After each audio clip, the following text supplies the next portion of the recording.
No spoilers. Like what? This is the What do third you movie. mean? Dude, I've been watching. Rated M. What's that? No, go ahead. I've been, I was just fucking found it like it was a yeah. joke. Well, we're live now, so we gotta get back to the script here. Fucking, um, the Fun. I've been watching fucking Fuck. Spider-Man since I was a kid. What the fuck is that? Oh, Spider-Man. That's my script. Dude. A piss poor Lions shirt. Oh fuck. Oh no, no, Yeah, no. No, no, no. I know. Okay, so Crazy. we're live now. Fucking I've been watching Spider-Man since I was a kid. Like I was like 3 years old, right? And I started watching Spider-Man, and that, like, I don't know why I gravitated towards that character, but I did. And it just goes to show how to to to think that movie theaters are going away, or that any form of true cinematic experience is becoming a thing of the past, is just so, like, myopic. You know what I mean? Like, people cling their identities to things that they see at theaters. Like, that's where you seek inspiration sometimes, even. And when you tie an NFT Yeah, to all no. this, you know, like, there's I so many possibilities.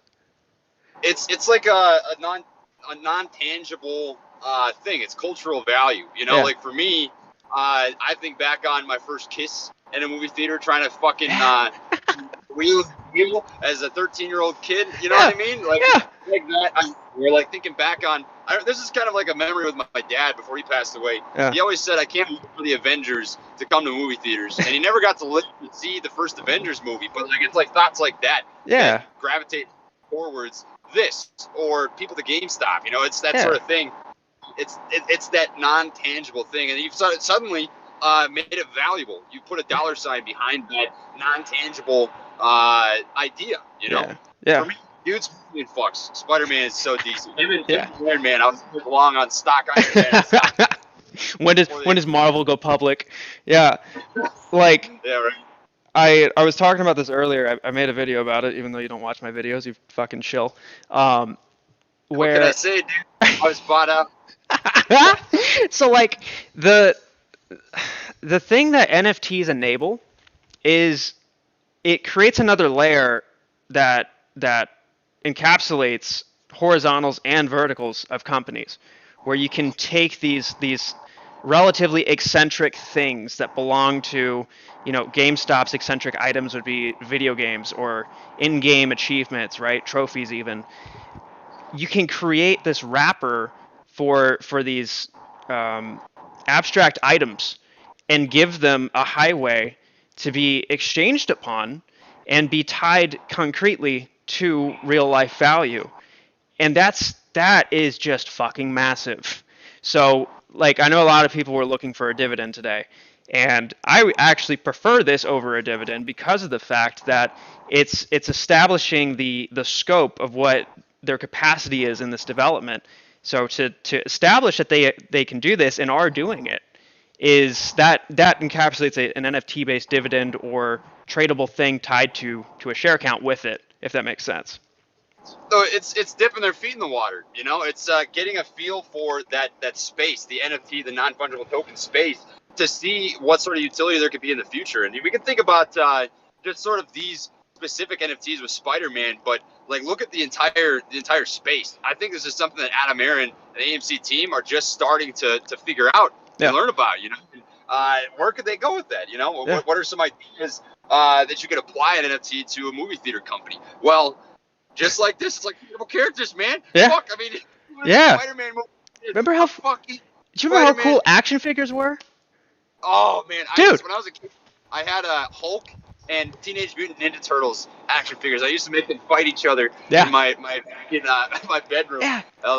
And now you got that possibility. I mean, who Yeah. knows? Maybe you get a Spider-Man versus Green Goblin NFT back video game. Who fucking knows? You know? Yeah, it's literally creating this interface of tangibility for items that were originally just considered to be ones and zeros. You know what I mean? Like, you're providing a wrapper of reality around these abstract ideas, and that can, you're adding a third dimension to a business model with that. Man, I think what's the most impressive about what's happened here with the Adam Aaron and the NFTs and this and that is the fact that he's listened, because this idea didn't even come from him. He said it. It came from freaking people. It Yeah. just came from people. Yeah. That's what blows my mind the most is like people will critique Adam and they'll say they don't trust him, they don't believe in him. And you don't have to for the squeeze, right? But as a CEO of a company, I think this man's a fucking genius. Yeah. And I'm not even saying that because I'm on. I have no reason to. I'm not ever paid by this guy. I could tell him I'd fucking think you're stupid if I wanted. This guy's a genius. He's listening to really intelligent, creative people that said, hey, this is probably the way you can expand your business, you know? And who knows what is going to happen in like a year, you know? Maybe it'll be something freaking completely different from it. I'm just jacked, dude. I'm talking so fast. You know? My nipple cutting through my shirt. This motherfucker. But that's what it is. Like it's fundamental valuations go off of how much does it cost to run your business and how much are you grossing, and based on the difference in those two numbers gives you some valuation, and you hope that that number is positive. The trouble that AMC has had shortly before going into COVID, but it was accentuated from COVID, was having one of those numbers being too big and weighing down on the other, right? In this case, it was operating costs being too big and revenue falling. So you had opposite directions going on. The introductions of NFTs give you a third dimension or an nth dimension plus one in this entire pursuit of becoming a more profitable business. And that's ultimately what should dictate valuations of companies. The lens at which you're viewing valuations is always moving, and typically those who are seeking a fundamental valuation are going to look longer term. But either way, when you have something as innovative as this with a undefinable scope of wideness, that it doesn't matter if you're a short-term trader or a long-term investor, that screams bullish sentiment no matter what. You know what I mean? Yeah, man. We don't even know what the valuation of this is going to be yet. I mean, I think we both recognize this is dipping their toes in the water. This really has an infinite amount of upside. I think it's cool. The big thing to note probably for people that are focusing on the short-term price, which I don't think is necessarily important, but it's good to talk about, is don't expect some sort of crazy push tomorrow. You know, this is something I think is bullish in terms of growth possibilities and fundamentals catching up to the quote-unquote valuation, you know? That's ultimately what the share price reflects. No, exactly. Right. I said this months ago, and I feel like you've had the same perspective, is Adam Aaron is going to get the company to a point where the fundamentals are arguable for a $35 to $40 stock price, you know? Mm-hmm. Like it was back in when it was $5, $10, it was undervalued. And you're to the point now with even as the stock has been diluted, you know, this guy is doing the freaking Lord's work and making a peanut butter jelly sandwich out of dust. right. Yeah. Beautiful. Yeah. And a lot of people have made a lot of speculative comments on like insider selling, and it perplexes me. Let's dive into that. It really perplexes me that people assume these last resort abandoning ship approaches in present day terms. Back in COVID, I can see and even understand and possibly justify some of the approaches there where you had insiders selling off en masse. That if you think back to February, March, April, May of 2020, that's what just about every company was doing. You know what I mean? But within the lines of that, you could see how there was still some effort being put in to maintaining and trying to at least hang on to whatever's coming next. You factor in that move from then to the accelerated approach to managing operating cost and trying to leverage the debt that you have to pay in such a way that you can slingshot yourself into a more profitable, or not more profitable, into a profitable state. I feel like a lot of people discount or even overlook the mechanics at which they're using what they have to maximize what they can do as a company. You know what I mean? Yeah, for sure, man. And this is just the truth of the matter is these guys, the execs and the CEO for the company, that's how they get paid. So let's just like hypothetically speak for a second. Back, I don't know, 2 years ago, let's say that half my paycheck that I got from B-dubs back when I was slinging wings as a bartender in B-dub stock, right? Yeah. I'm just some freaking 21-year-old kid, 22-year-old kid, and I need to pay my bills. But I decided, for whatever reason, I worked there for 5 years, to hold on to half my earnings for 5 years straight, and I decided to cash some out. That's your money you work for. The reality of the matter is that's that guy's job. Especially if your paycheck was only in stock, by the way. That's worth mentioning. Exactly. Like look at like Elon Musk, for example. How much has he gotten per dollar, right, in actual USD over the last who knows how many? He decides to cash out, and he gets labeled as a bad guy. Right. The truth of the matter is, no matter when execs sell or CEO sells, they're a villain. Yeah. That's how it's going to be painted, no matter what time they do it. And I honestly don't think he did it at a bad time. I think he could have done it for a better price, But in terms of hurting the company or this and that, I don't. Come on. Yeah. No. You're arguing over nickels. It doesn't make sense to me. Yeah. There's always some detail that just happens to be left out whenever you see these events happen, especially whether it's MSM or even on YouTube. It's someone selling that is a high level within a company, and there's instantly the tainting of that being revolved around, oh, well, they don't believe in the company anymore, they're selling now. Well, if you understood that they only got paid in stock, so how do you make that liquid so you can pay taxes, pay bills? How the fuck am I supposed to buy my $5 Baconator from Wendy's? Right, yeah. It's like you're just gonna I got stock. I know there's like 30 people behind me in the drive-through, but if we can just work this out, like a Subway sandwich for one AMC share, I promise you, this thing's take it, please.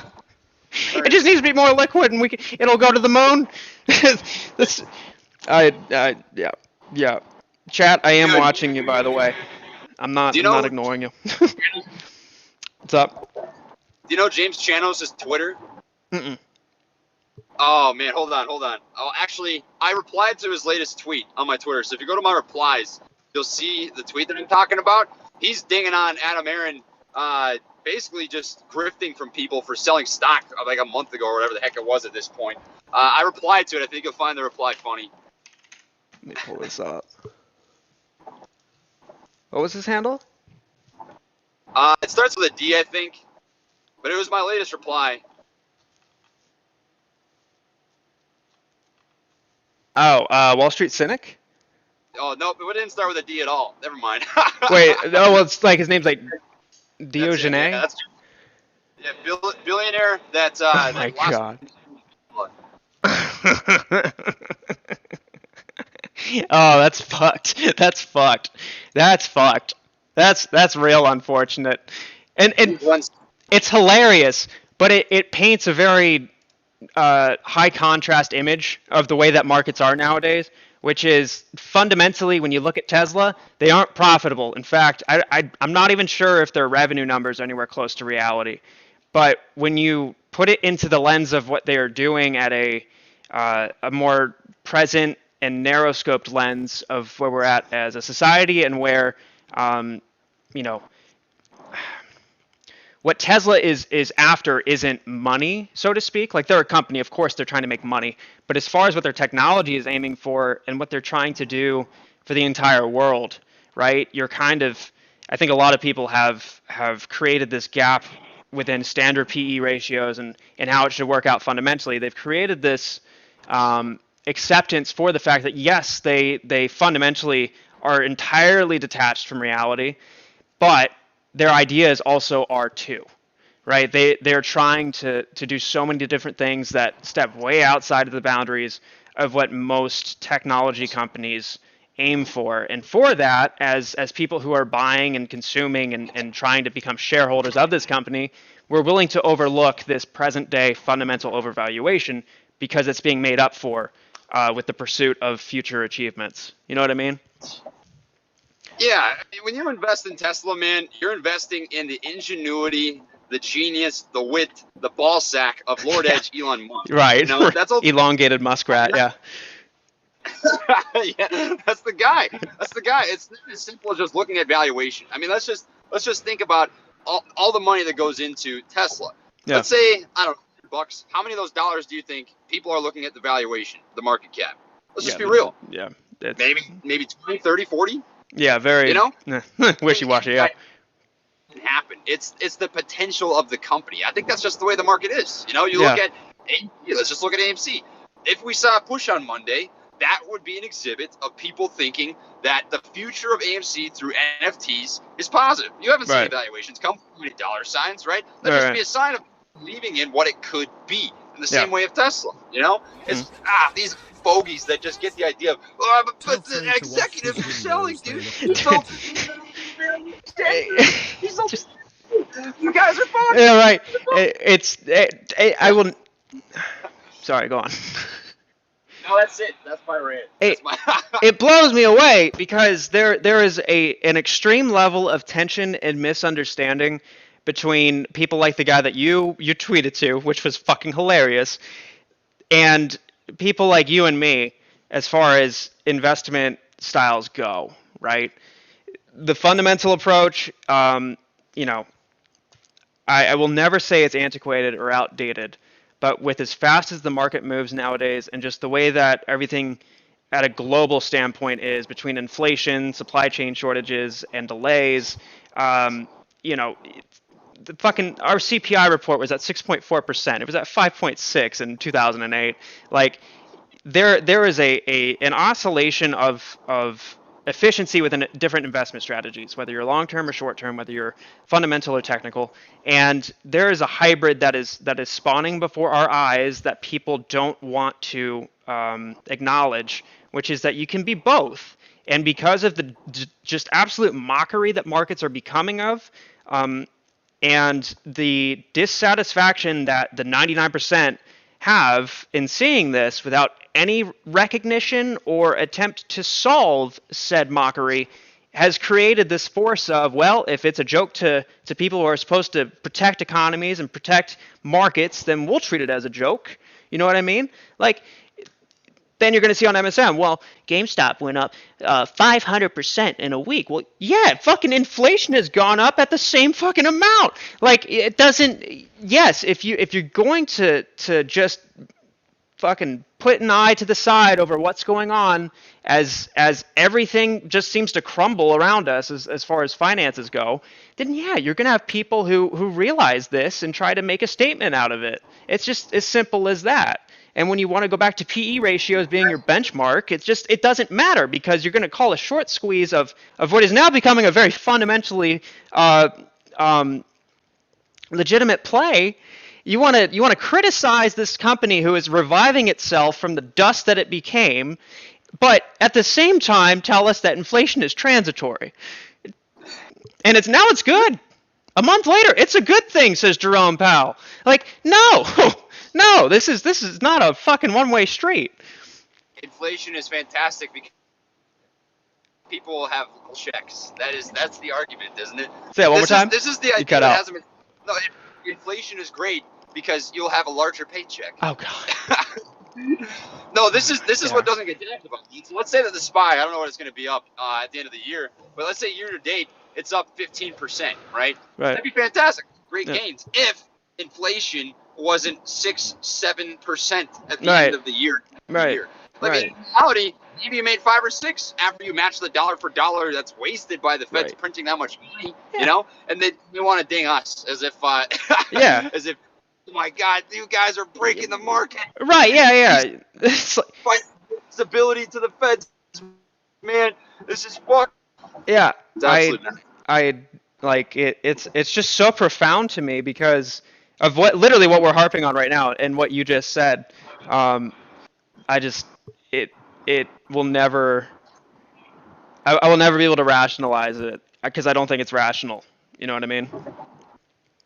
The markets are irrational, man. That's just as simple as it is. I mean, you can't compare the markets of a year ago, even 6 months ago, to what they are today. I mean, just the amount of.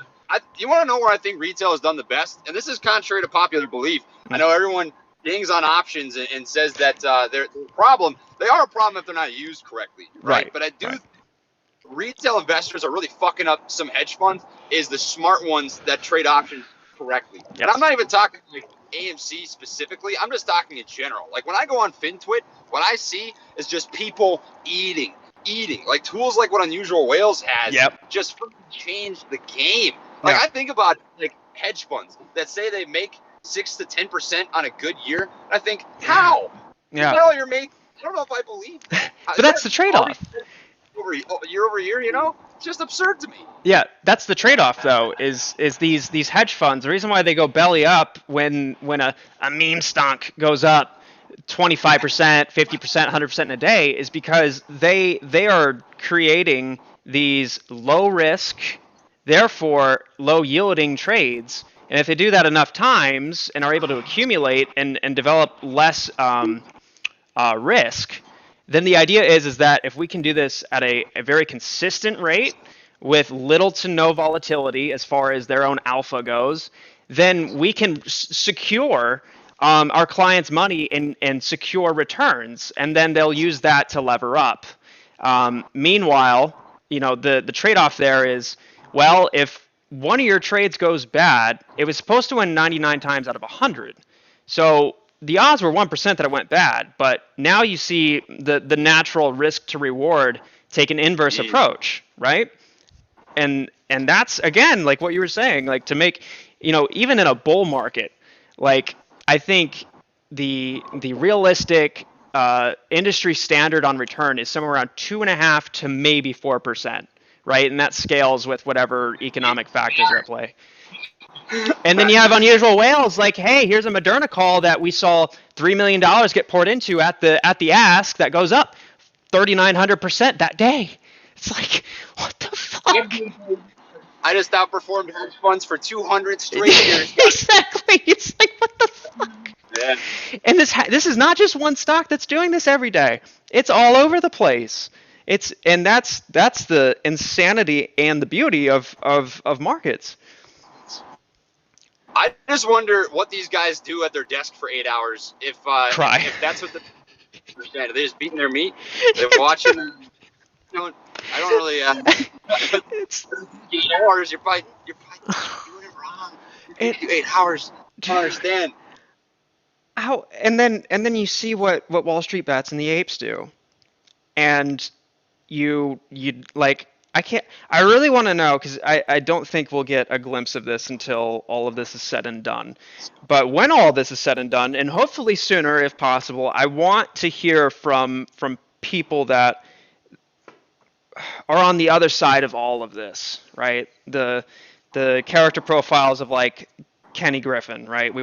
I would love to know what has been going through their heads throughout all of this, because of all of the people that we've heard from, it's ourselves and the media. There have been very few people who have actually spoken about what has happened and how they've felt throughout all this that are on the other side. And I can't imagine just how shameful and whatever the reverse of fulfilling would be. Unfulfilling? I think that's probably the opposite of fulfilling. Yeah. I hope so. I don't know. Basic language mechanics, possibly. You know what I mean, though? Man, just look at his hair. I just want to hear. If I could ask him a question, it would be, what kind of stress did you endure? Just fucking at age 50, 12 months. I almost start to feel bad. To me, but I catch myself where I'm like, no, this dude's an asshole. But like that very brief moment of realizing who he is, I catch myself and I'm like, strong doc. I think that would be the freaking craziest thing ever, is to hear him talk for the Doc Boys. That'd be insane. Could you imagine that? Could you imagine that, dude? I couldn't.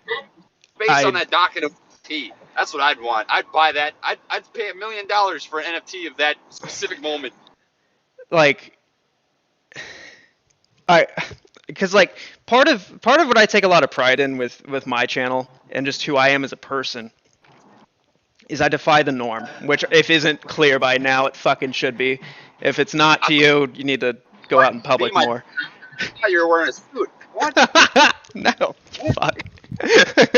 You gotta get that eye checked out again. Fucking. This isn't my circle. I'm not meant to be here. But like, we need to get a photo of you with long hair. It exists. It exists. It does. Someone find it. You. Chat, find it. Oh my god. Well, here, just okay. So, Google. it's on Google. Okay. It's Tremaine Collins. Tremayne Collins. St. John's. That's where I went to college. You could probably find a picture of me running with long hair. But chat, get on it right now. And chat, I am watching. By the way, I'm sorry that I'm not addressing you guys that much. Fuck you, anyways. But something I take a lot of pride in is I have a very unconventional approach, and at surface level, you're going to assume just absolute miserable results from whatever it is I pursue. But when you take even a few seconds to recognize what I have done and what I continue to do, I break the rules, and I do it rather elegantly when everything is said and done. And that's the beauty of what this entire saga has been. What's that chart formation you created? The dick ball? Oh, the cock and ball. That's one of the most advanced trading indicators and patterns that you could ever use. Colloquially called the double bottom, despite this absolute mockery of what the true terminology should be, which is the cock and ball, you can easily calculate the shaft and the projections to come. Yeah. I can't argue with facts and logic. That's pretty simple. But that's what this fucking shit has become.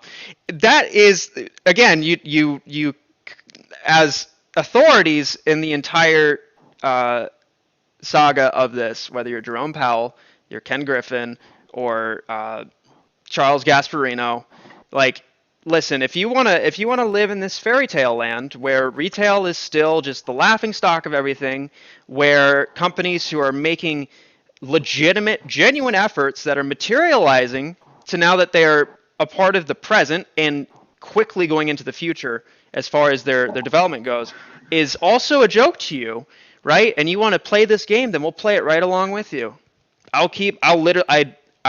We have over 1,000 people watching right now, and we're calling technical trading patterns the cock and ball. You know, this is kind of a side tangent, but the way that I came up with the George W., which is what I call the double bottom, right, is from George W. Bush. I don't know how I came up with it, but I think I was doing like a voice impersonation of George W. during a stream. George W. We got a George W. How many is a Brazilian? W right there. Baby. Yeah. So we got a big fat George W. We got a George W. forming on the charts. That's what it is, though. You know, like that's. Yeah, man. It's unconventional. I think that's what really attracts retail towards the market, though. You know, yes. Is to approach it in a way that's human instead of an algorithm. Instead of making shit so freaking complicated that nobody wants to even look at it. Like if I'll tell you what, to you for being a coder. But if I was to dive into a coding book, I think I'd rather drink bleach. Yeah. I don't know how. Like, it's just that how undigested. I guess just that doesn't intrigue me. You have to break it down in a way that's entertaining. Now, if you could pitch me coding in some sort of I don't know, freaking video game manner, or you get my just a something more palatable. Yeah, that's exactly it. Like I'm a smooth brain ape, man. I'll tell you what, I'm not that. I got my degree in college by writing my name on the test. And I think they're the exact same way. You just have to make these understandable to a freaking average person instead of some dick who made it complicated and sips freaking, I don't know, sparkling water. Yeah. On a yacht, you know? Yeah. That's again the beauty in all of this is you have all these crazy terms for one thing. It's all over Wall Street, where especially at the market structure level, you have a lot of redundant terminology. Like the DTC is the Depository Trust and Clearing Corporation, right? And then you have the DTC and the DTCC, and then you have the NSCC, the OCC, ICE, and they all represent different compartments of this giant machine, but they will it seemingly deliberately use this redundant language that is supposed to just confuse people. I really think it's how it's meant to be, because I was really fortunate growing up where I was just really fucking stupid and loved words for some reason. So I liked learning about words and why they are. And I developed a way to associate words with a more mentally tangible thing. So if there's multiple words for something, I have this anchor point of a definition. So I can interchangeably pull them in and out based on the context and still have the same thought process. And so I've been lucky that I have that, because this entire journey of learning about this stuff would have been impossible. It has to be just deliberately set up this way. So when someone starts to dig in, it's just time for some crosswords. Dave Lauer said this once. He said, over complexity, unnecessary complexity is bad, you know? And that's the way that the markets are purposely built. So if you can find a way to bridge the gap of unnecessary complexity, even in just terminology and the way that things are described and understood, you're giving an edge to retail. And ultimately, I think that's what you're watching happen, you know? Yeah. And markets even incentivize this idea of extremities.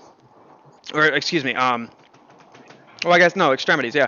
These unnecessary components and processes, right? Which is what payment for order flow is entirely founded upon. These extraneous compartments and operations that give you either rebates or they take something from you, and then whatever process you're trying to achieve goes through another part of the system, which then offers you the opposite, so that you can profit from this maneuvering of whether it's blocks of shares or handling order flow or bundling up orders and then executing them at a slightly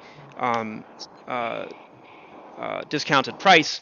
Like, that's it. It has become deliberately extraneous. It's set up to profit from it. It's like setting up more highways, but also increasing the amount of toll booths. So you're not creating efficiencies, you're just creating more money along the way, and you're increasing the sensitivity of how markets work as a whole. It's guys, I had a great idea. Let's tear up all the roads, build them here, but we're gonna double the tolls along the way. I think this is genius. This is and there's less highway patrol as well. There's less highway patrol. Yeah. We're gonna underpay them, understaff them. It's just like, we're gonna have them staring at the grocery stores to make sure that no one's stealing any milk, because that's what matters. What's up, guys? Stop. I don't want my milk stolen. I'll tell you that right now. That's so many tolls in Oklahoma. I don't know if you've ever been out here, but anytime I go back to the town that I live in, I go through like 3 booths. Yeah, man. Every time I just think to myself, goddamn tax dollars, these roads suck. Just wait until you don't come to Florida, man, because the turnpikes. Oh my God. Okay, so Florida doesn't have any income tax. And what else? The money that's used from the toll booths actually goes to legitimate things. But nonetheless, still kind of sucks. Yeah, but Florida's decent. I'm excited to move there. I don't like being cold, first off. Second off, Oklahoma's kind of an armpit. I don't know. This is it. Yeah. This isn't where I'm going to die. I'm a small town white boy from Ohio. I know exactly what you're talking about. Yeah. I grew up in a small town in Minnesota, and it was cold all the time, but when it was warm, it was nice. That's besides the point. I think there was 220 people in the town that I grew up in, and my graduating class was like 36. And what's interesting is people that come from those backgrounds to situations like this. Because what was your graduating class? How big? I think it was like 120 kids. That's still pretty small, though. Yeah. You know, that's not a big class compared to some places. Like in St. Cloud, which is close to where I graduated. I graduated from Royalton. You'd get classes of 500 to chat, to put 1,000. your graduating class numbers in chat. I'm just curious. But like the point of that to me is coming from a small school, coming from a small community, just being freaking regular everyday people. Look at the community that's built around people like that, like you and me, Right. like the people watching this right now. Like I'll tell you what, when I was in high school, I was practicing my signature in geometry math class because I fucking hated geometry, you know, to go because, oh Jesus, I don't know how to do these angles. How do I figure out what a proof is? I don't know, man. This stuff's complex. Like to go from that and have this circle of people who educate others. Because I've learned. Okay, Like, I didn't hear the last like 20 seconds you just said because my headset cut out. Oh no, I last heard geometry and how much you hated it. Oh, proofs, geometry, Oh, angles. theorems and shit. Oh man, I'll tell you what. I was a young kid. I was a young boy, and as young boys do, I drew dick pics and practiced my signature in my notebook. And the instead of S. doing math. Yeah. Yeah, 100%. Yeah. And like what we have moving right now with this community is exactly that. It's people coming from small towns, and not specifically that situation because I think I was probably just a kid, but you get my point. Like we're all educating ourselves and doing this, man. Like what makes my day is guys like Jim Chanos are getting beat by people like me and people like you. And it's a beautiful thing, you know. It's such an ironic. And especially, and I'm seeing the chat. A lot of, I'd say the average that I saw was at least like 500, maybe, somewhere around that range. Like there were still some smaller numbers, but like, I was on a space call back in mid-June, I think, and I was talking about how you have every race, every religion, every ethnic background, not only in a major country of the world, but the world itself, right? Black, white, Hispanic, Latino, Asian, male, female, transgender, Christian, Catholic, Muslim, Jewish, all these people of that MSM will typically give this very fucking sour undertone of why you should be careful or hate the other side of politics for, where that exact thing that's being casted upon people in mass is being entirely defied, while also educating themselves and those at their shoulders of what's going on within markets and finance and how can you better set yourself up financially. And there is no regard for who or what you are. It's if you're a part of this and if you want to help or not. And it's that simple. And I can't think of any event that is of this magnitude and of this openness in history, especially with finance, because that in itself has only been around for so long at the level it is.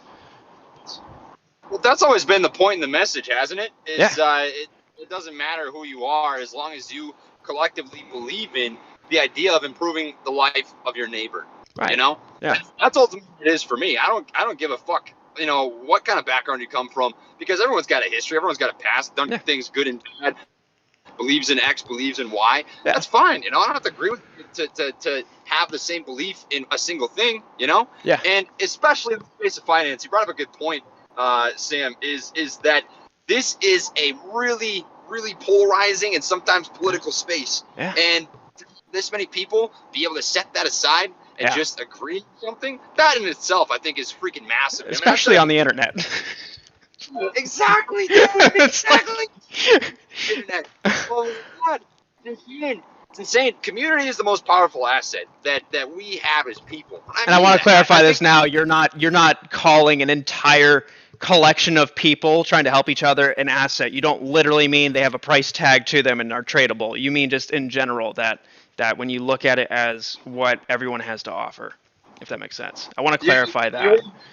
Intelligent way than I did. Yeah. What I by that is money can't buy you everything. And I know it sounds like you can, like, oh, but this billionaire, he can do this and he can do that. But any great change that's ever come in the world, I mean, the example that always comes to mind for me, this is drastically different, but it's still a movement, right? Yeah. Was the abolishment of slavery, right? Yeah. Martin Luther King, what he did. People sacrificed, you know? Yeah. People had to collectively together. And money was in the other direction. Money was in the other direction of what they were fighting for. But what was the asset in that situation? It was community. It was Right, people right. that believed in the same idea. Now, Right. obviously, this isn't so black and white that we can just make that comparison, but the point being that community is valuable. Right. It's worth something. And Right. you can change sheer people having the same common belief. And Right. that's what I think GameStop and the whole ape movement represents, you know? Yeah. I think that's what's beautiful. That's what I take pride in. More than any given day's stock price. I mean, seriously. It's rewarding. That's what gets me out of bed in the morning, is thinking about those people and the change that they're making and how rewarding that must feel for them, you know? Yeah, yeah. That's very, very undervalued, because you can see that in any scale of people working together, you know, and not literally within markets. I want to make that clear. This is not us collectivifying any group of people in such a way that would imply manipulation, you know? Yeah. You hear that, you sons of bitches? But like it is, whether it's like company culture, right? If you're from like a corporate background within work, or even blue collar, right? When you have people fighting or disagreeing in an unproductive way, it creates a magnet that not only pulls away from productivity, but it also pulls away from morale. And morale is what gets you through the toughest of times. You know, that's what you can put together, you know, performance metrics and incentives and bonuses and all these fucking carrots on sticks, but it doesn't matter how many times you do that or how large of quantity. It's morale that ultimately drives it, because what are those incentives trying to do? What are those bonuses trying to accomplish? It's morale for you at an individual level. Yeah. So this is actually an interesting study, and I don't remember the exact statistics, but there have been studies that have been done about what keeps people at a job for longer periods of time. And it's not raises. It's like, A, their voices were heard, and B, they mattered and made a difference in the company that they worked for. That ultimately, at least at a 100%. basic mid-class, lower-class Americans, that's what makes people want to work for something, you know? Yeah. It's feeling like they matter, feeling like they're doing something that makes a difference, you know? Yeah.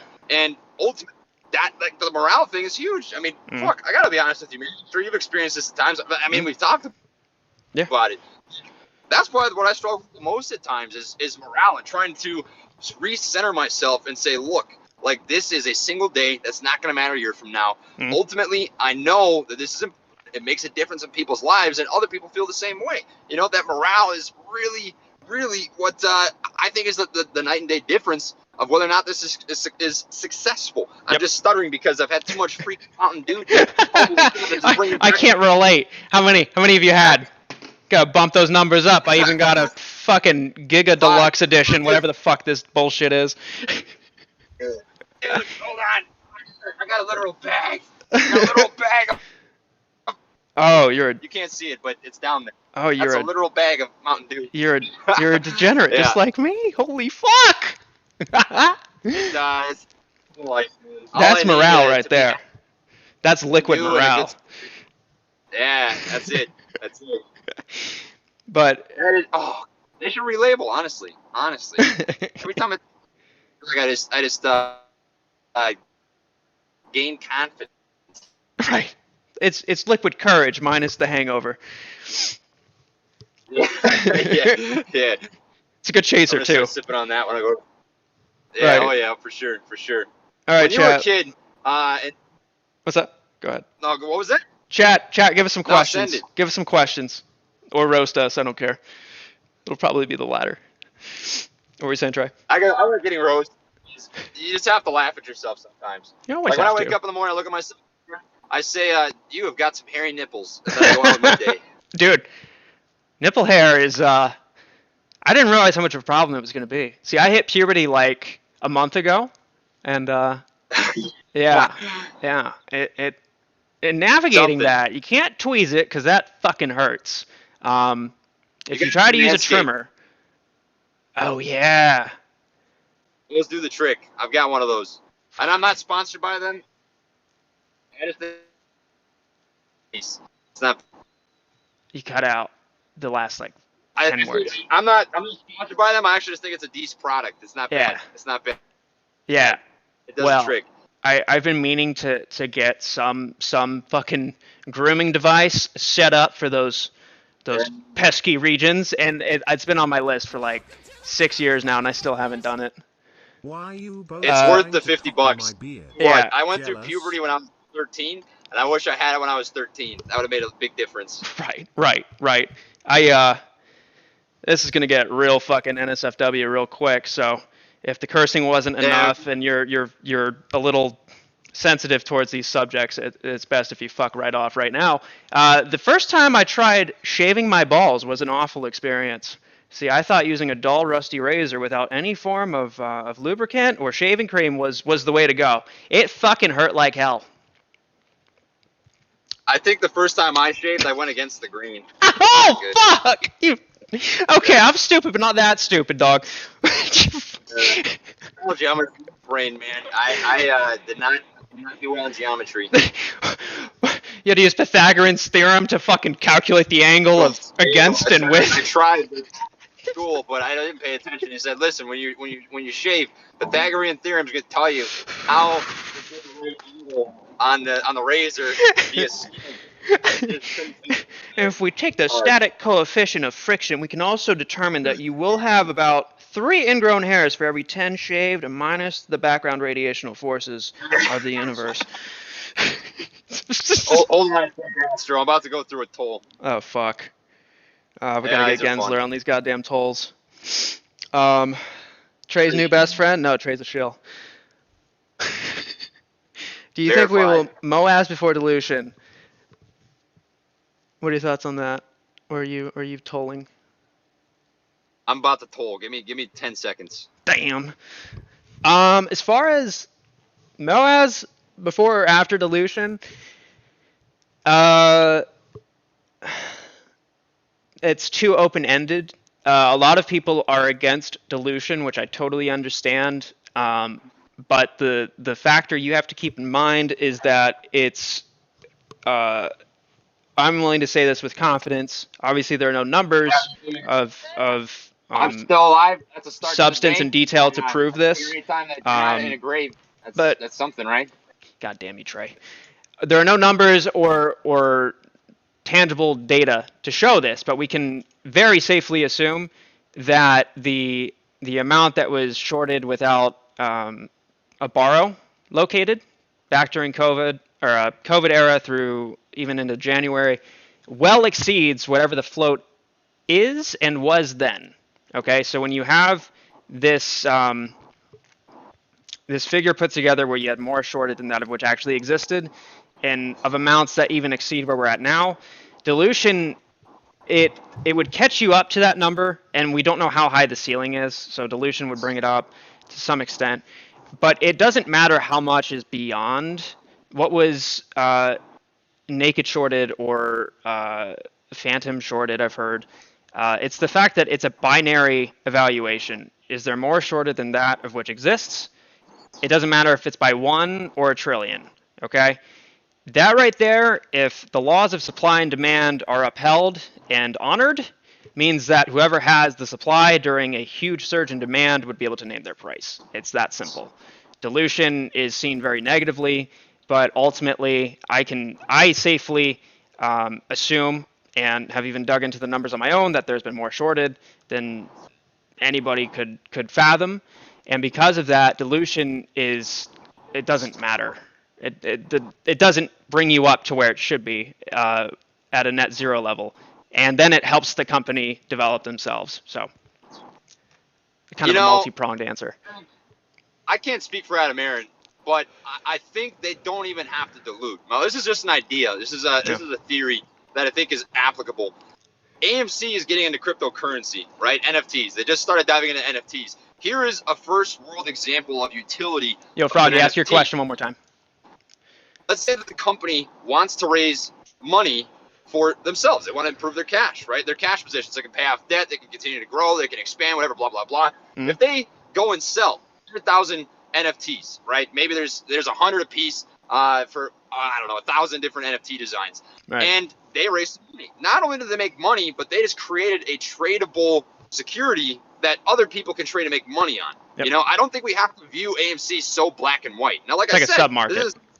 yeah, exactly. It could be a sub-market of AMC. Now, I don't know if they're going to do that, but like just off the top of my head, that's a single utility that you could fathom using NFTs to raise liquidity. You know, I don't think they have to. I think Adam Aaron recognizes the basically infinite amount of potential and infinite amount of possibilities that they can utilize NFTs for, and that's just one to me. You know, I don't know if he's going to, but I don't think they have to dilute. I really don't. I'd actually be surprised if they do again in the near future, at the very least.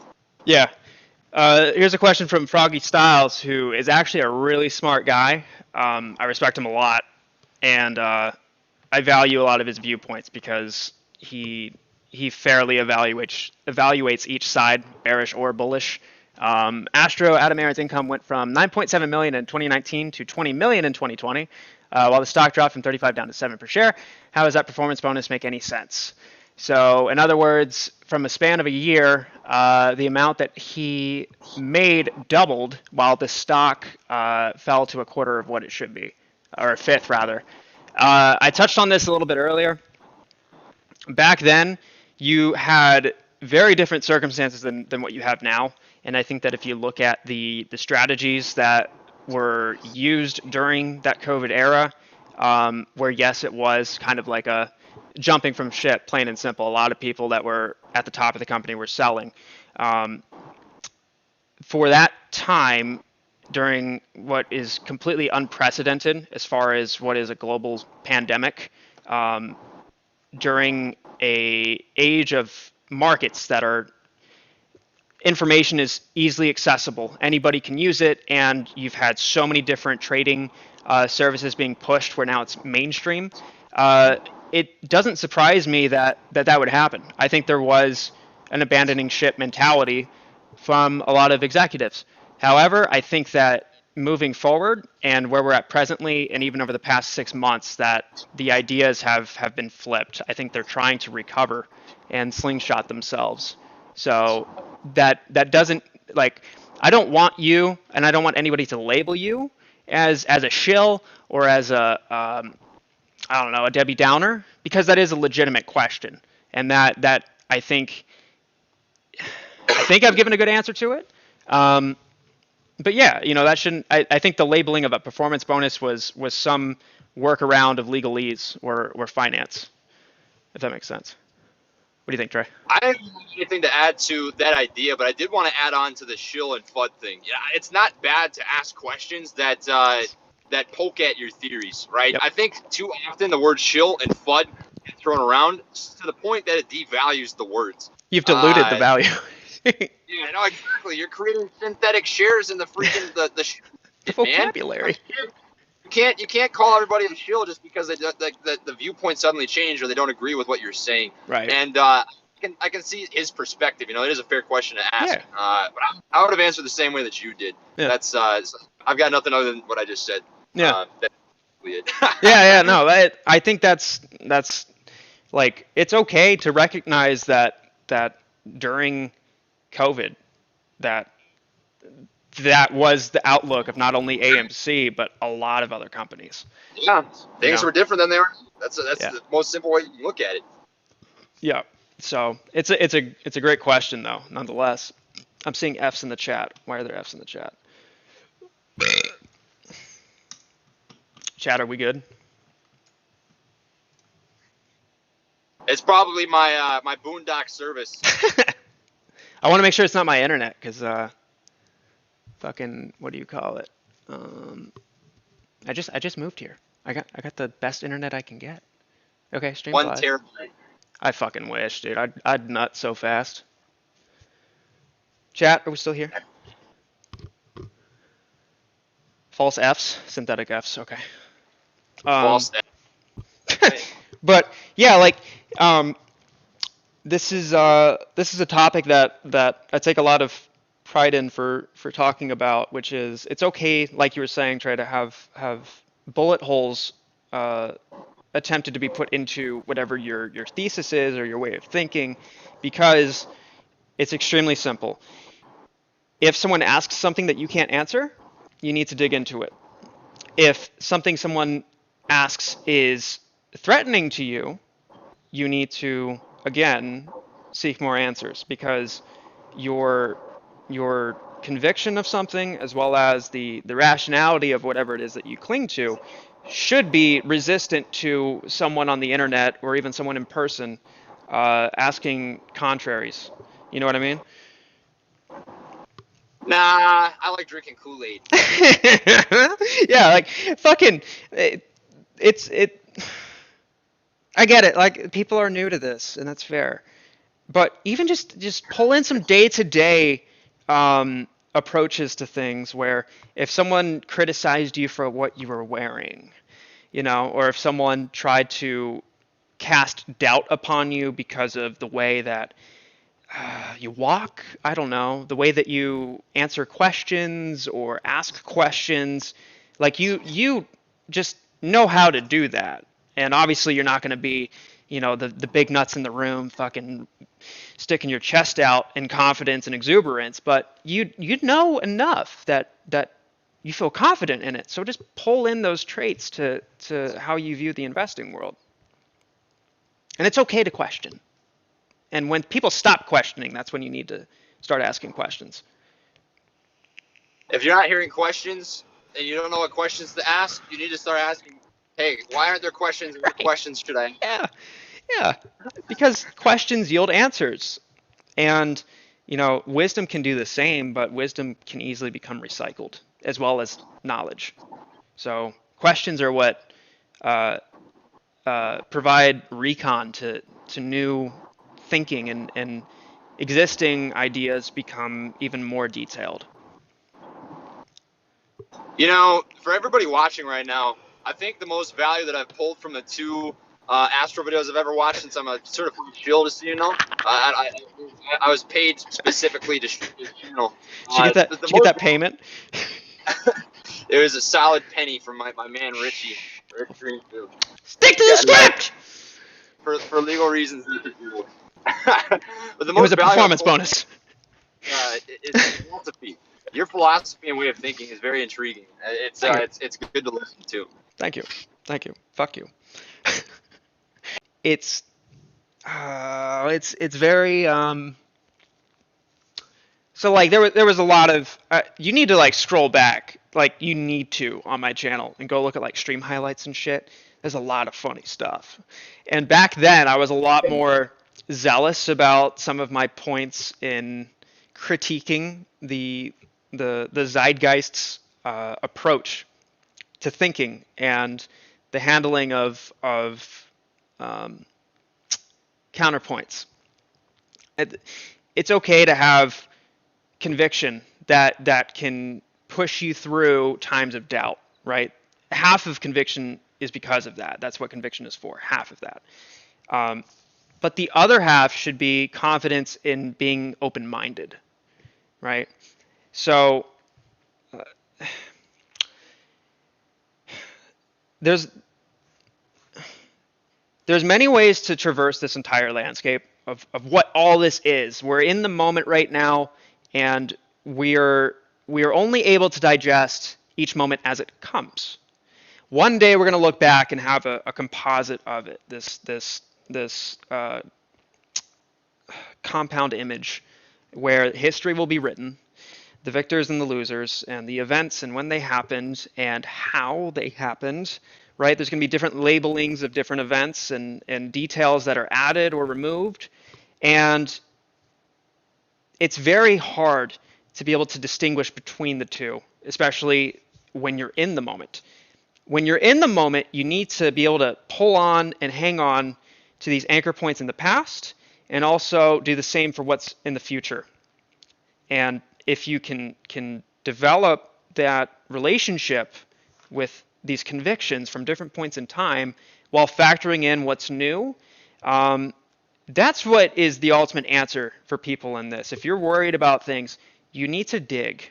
And it's okay to dig. And it's okay to ask questions. And anybody that tells you it's not is not in the right headspace. You should always be able to ask questions. You should always be able to give points that contradict the narrative, Because if someone can't answer those, or even better yet, refuses to, and on both sides of this, refuses to answer or refuses to ask, is a very bad sign. And ultimately, this is about trying to empower everybody. You know what I mean?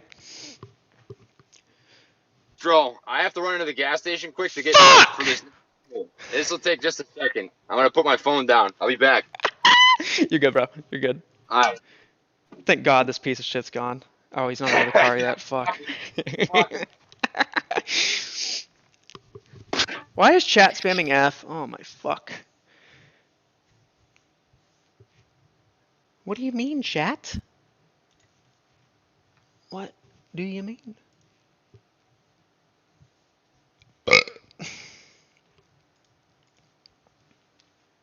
It says the stream quality's fine. If Trey starts to lag, it's because he's fucking traversing the desert on his phone.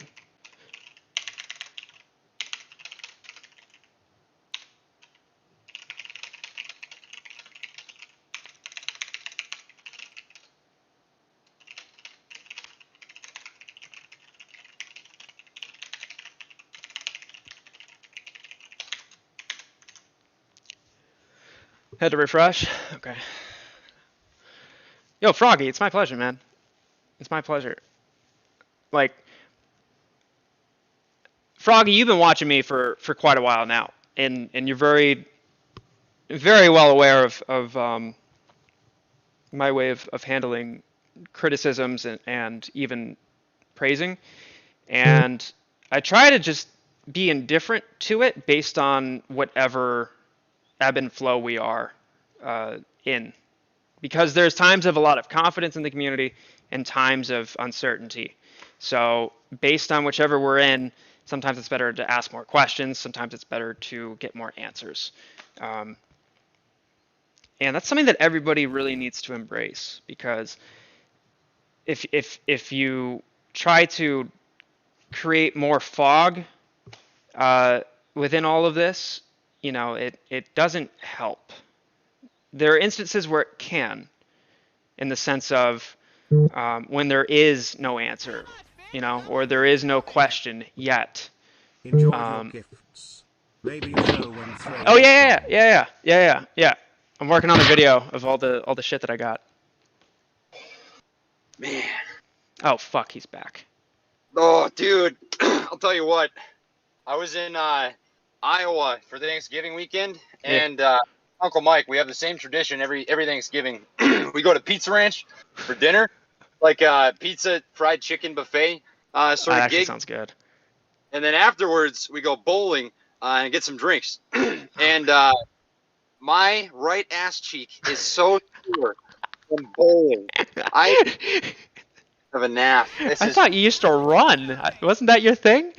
I did. I used to run 120 miles a week, dude. I can't believe I'm sore from bowling. Oh, man. Painful. Trey. Painful. I am freaking bullish. It's depressing. Please drop some F's in the chat for me. No. And some A's in the chat for Uncle Mike, because No. I have a sore cheek. No. No. No forgiveness. This is natural selection at play. The cheek. This is natural selection. You get sore from bowling? That's just the way she goes. Dude. Okay, Buffles. That's just the way she goes, bud. Does NFT mean MOAS, and where can we buy the NFT?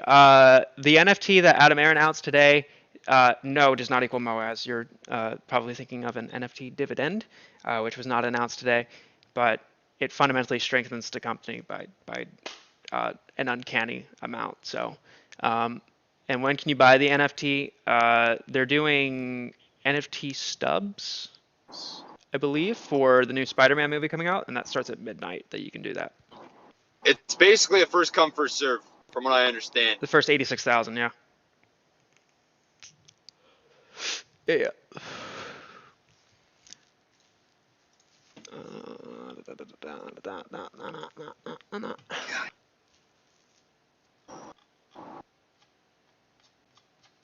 Sorry, chat. Just catching up. This is just exacerbated by sitting for so long.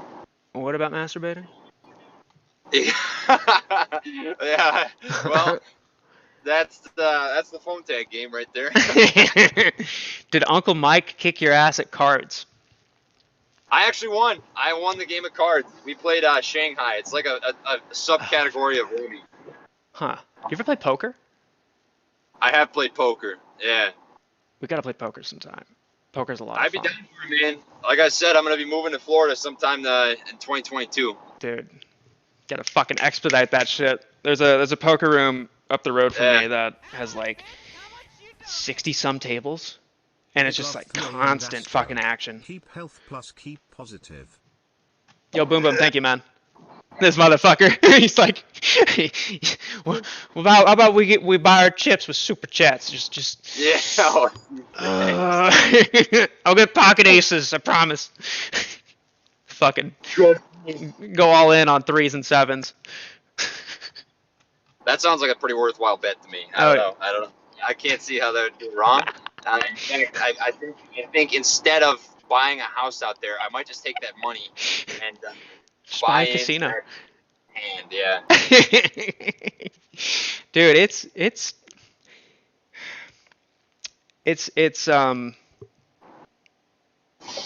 I'll get into that later. No, I'll get into that later. That's a completely different subject. That was a good talk.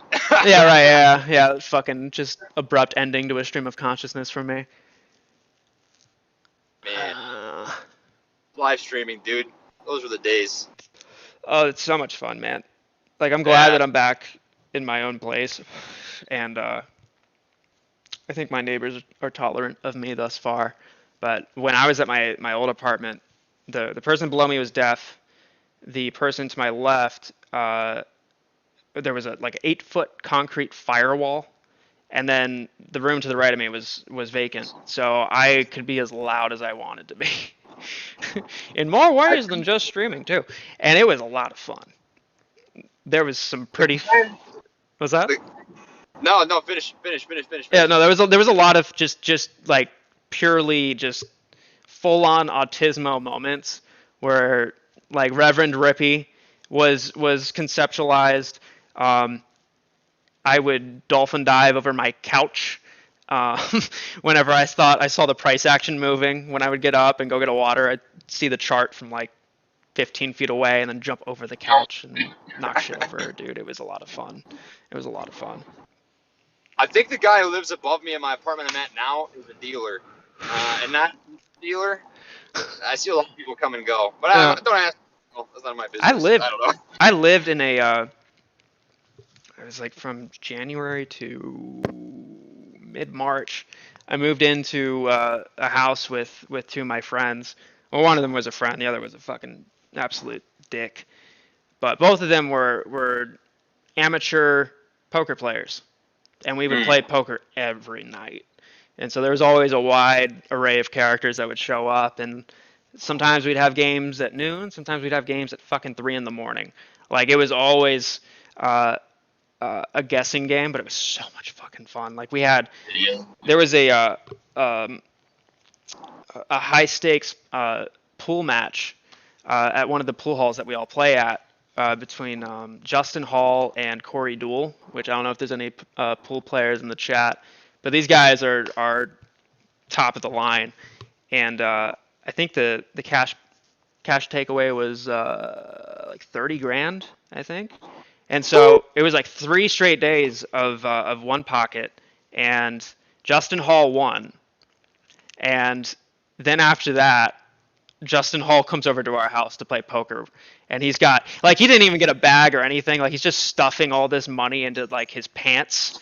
And so he's walking around. He's so fucked up, man. It was hilarious. He's walking around just fucking blitzed, he's trying to get people to play fucking quarter flips for like $500 a flip.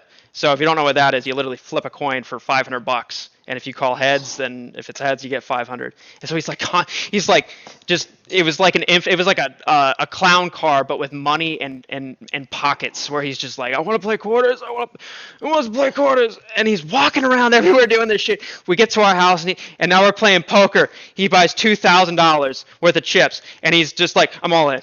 He doesn't even have his cards yet. He's like, I'm all in. And then he'd win the hand, and it would be like, what the fuck is going on, dude? It was, yeah. Yeah, there's. I don't know where I was going with that. I don't either, but that was a story. Yeah. Yeah. Oh, poker. Poker is the gateway drug to fun and losing a lot of money.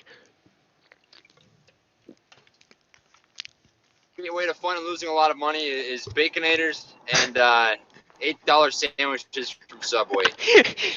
And out of the Usually money call options. Dude, yeah. did I ever tell you the way that I got into options? Okay, so after the January squeeze, like I had heard in the news like mid-January about GameStop doing its thing. And then of course, people in my life would bring it up and I had no clue. Like I think I had $500 put into a bunch of like blue chips in Robinhood. I had no idea other than like these are things that I like. I'm going to put some money in and see what happens. Then I heard about GameStop, and by the time I actually sat down to look into it, it was like February 3rd. So it was casted as being over, is how the news portrayed it.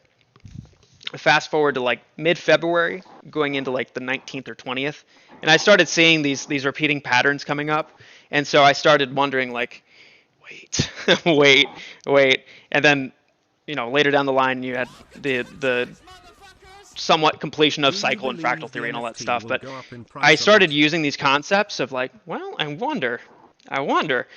February 24th, it's like 2 in the afternoon, right?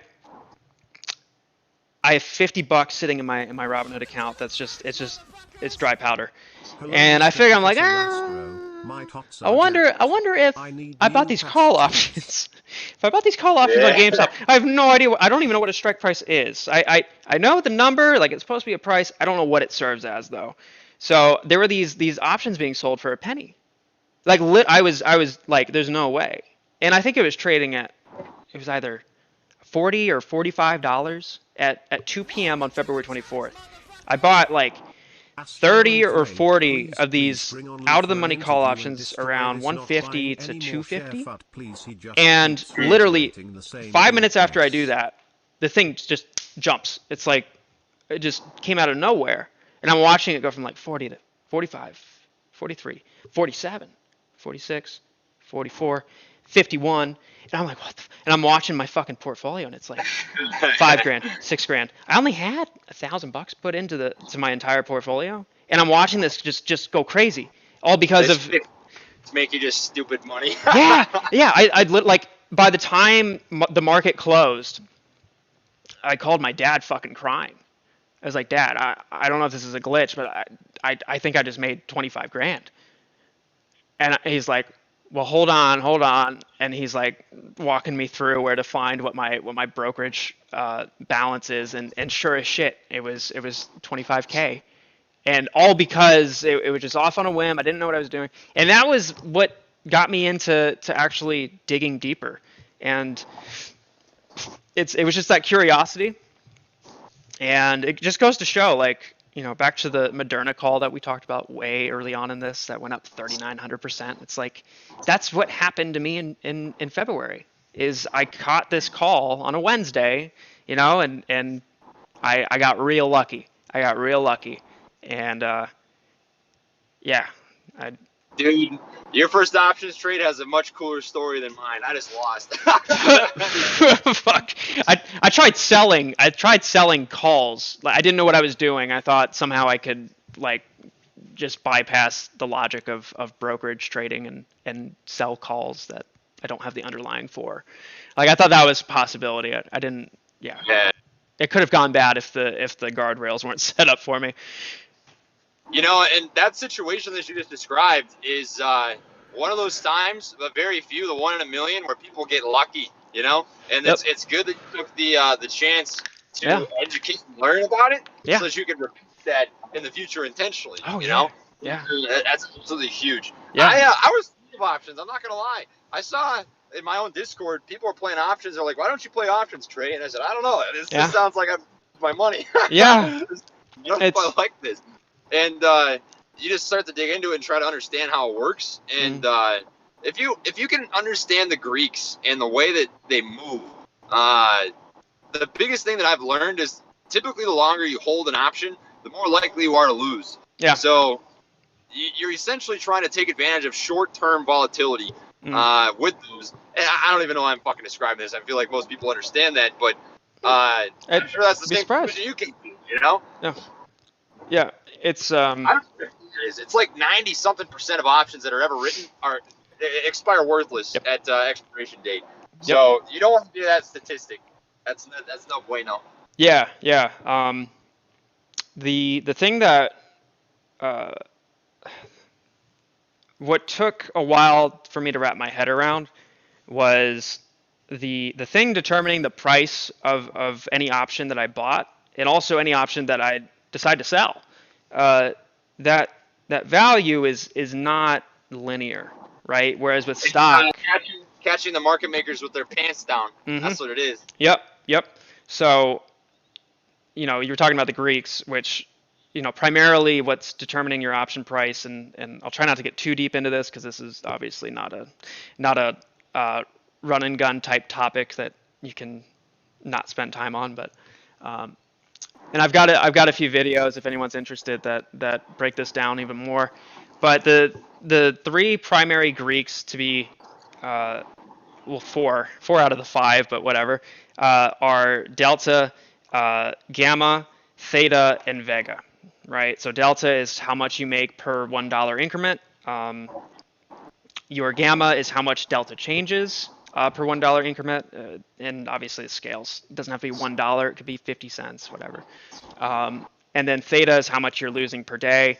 And then your vega, which is really important, is the implied volatility saturation, if you will, because you'll hear the term IV crush, and that's when you buy options that have just had their IV juiced. And so by the time you buy it, it's peaked, and then it'll start to nosedive. And that's when you're losing value, even if it goes into the money. It goes up or down. What's that? Yeah. I was just repeating what you just said. Even if it goes in the direction you need it to, that can happen. Yeah. And that's the beauty of it, and also the fucked up part about it. The value of your contract is not linear, and there are multiple curves. And the idea is that you buy at the lowest of all these curves combined and sell at the peak, right? And once you can kind of capture that and then get a feel for how price action is going to move, you can figure out how to maximize all of those variables.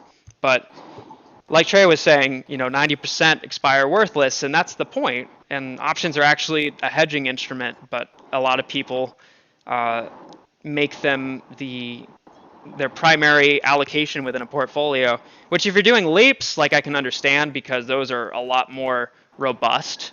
But when you're playing weeklies or even monthlies, like, you're always fighting the clock, and once you can get a hold on that and understand the relationships of all the Greeks, like, your theta is dependent upon vega, which is implied volatility, and also gamma. But the closer you get to expiration, the more aggressive your theta will become, which makes a lot of sense because there's less time. That also introduces more risk to the person on the other side. So it's a lot. Baby. Astro, my phone is at 4%. It is going to die. Oh, you shall. You shall. I know. You shall. Not only am I short on your channel, but I'm short just on coming on your stream. This is my excuse by having to see your face. Hey, normally I pay people for them to see this, especially on camera. Oh, jeez. Oh, jeez, Rick. Yeah. Okay. Dude, it's been a pleasure having you. Like, thanks for coming on, and thanks for just chatting. Always, man. I appreciate it. For everybody watching right now, life's simple. I hope everyone had a good Thanksgiving. Detach yourself from the internet from time to time. It's important for mental health. I'll tell you what, I have a lot more clarity today than I did on Wednesday. And I completely value that to spending time with family and friends. So don't forget to do that. That's all I got. Yep. Also, don't forget to tell Trey to go fuck himself on Twitter. Please do. to see to it that I smile at everyone that I read. I like this. It's like I know I'll be quick. I know you and I we're YouTubers. We have an audience, like, but as far as conversation goes, like, this isn't any different really than us being on the phone. You know what I mean? That's pretty much the same shit, yeah. Yeah. And that's the best way to have it. So I really appreciate that, man. I really fucking do. Yeah. So I'll let you go. Rock on, dude. Take Fuck it easy. you. Yep. Suck my balls. Chill. Have a good one, man. Be safe. Later. Thank God. I was gonna fucking lose my shit, chat. I'm gonna get going as well, just because, for as much as people think live streaming isn't draining, talking for almost an hour and a half straight actually is. So, what do you guys think? I'll stick around and try to get some opinions on everything. Goosey, good to see you, brother. Good to see you. This was chill? Yeah, it felt good. Love Trey. I listen to everyone for the most part, except they found I take it all for what it's worth, listen to myself. Exactly, and that's how it should be. That's how it should be. This is all about, we're just trying to help people think for themselves. Does that make sense? Magnificent beard. Yeah, this fucking excuse of yeah.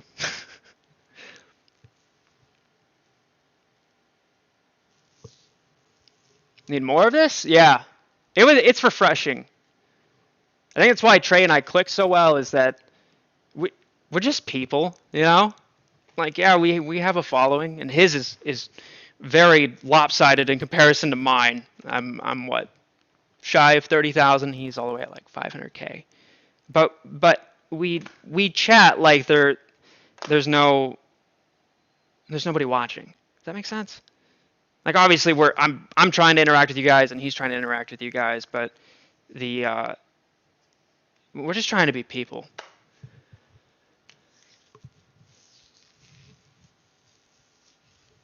Never thought I'd see Astro and Trey together. Me neither. I've got some good DD to tell you. Ooh. Just talked to Boss Blunts. He and I, we used to be in really good touch, and then we've kind of just had separate legs of work that we've been doing. Fucking Marcel is awesome. He's a great guy. Matt Kors just threw his wine glass after seeing this. Wow. Why people say stop buying? I did a video about it. I'll try to be quick. The idea is that you're removing the idea is the smoke and mirrors that market makers and all the bad actors in this have been doing is suspected to be of writing IOUs, and the idea itself in general is sound, but when you dig down to the semantics of it, it doesn't hold, in my opinion. I don't think that it wasn't meant to be a bad or misinformed or any type thing, but stopping buying is not the way to do that, if that makes sense. I did a video on it from like 3 or 4 days ago, so I recommend checking that out. Is such that? Fuck you. Stop fucking, don't criticize my pivot phrases such that you make me look like a fucking idiot because I can't think fast enough.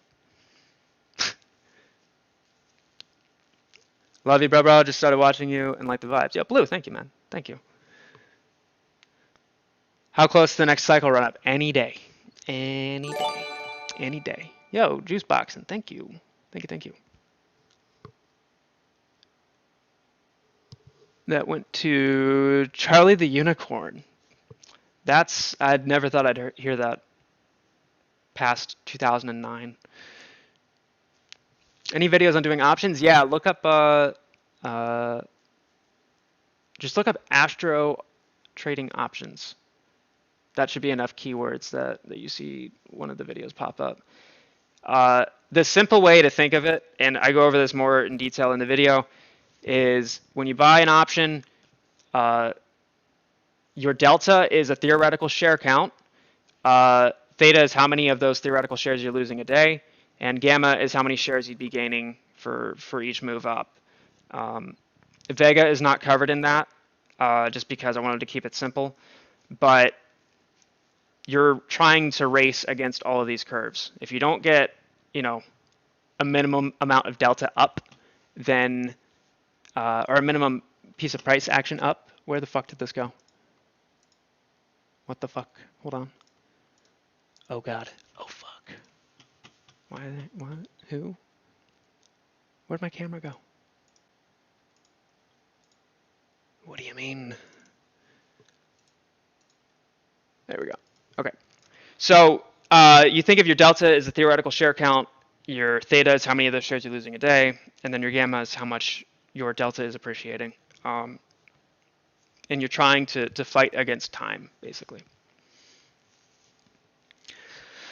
Monthlies are usually safer. In general terms, yes, just because you're getting more time.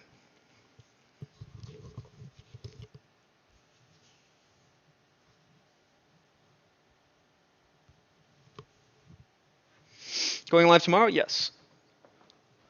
How much, bitch? How much you donate? You've not always gotten along with everyone, but lately you've made much more effort to do so, especially in this community. Much respect, my friend. I appreciate that. I appreciate that. It has been an effort. I was talking to Trey earlier about some of the earlier days of this saga for me, and I've had to adapt. Like there is a time and a place for being informational elitist like I was back then. Well, not completely, but I really appreciate you taking notice because, yeah, there is a lot of intolerance in the community, and has been for a couple months, and I was akin to that thinking before it became a community thing. When I saw it becoming a community thing, that's when I pulled back. Sam, have you ever talked to Lou? That would be entertaining to see. I've not. Actually, I think that more discussing needs to be done on the stop buying issue. Probably, yeah. I gotta piss.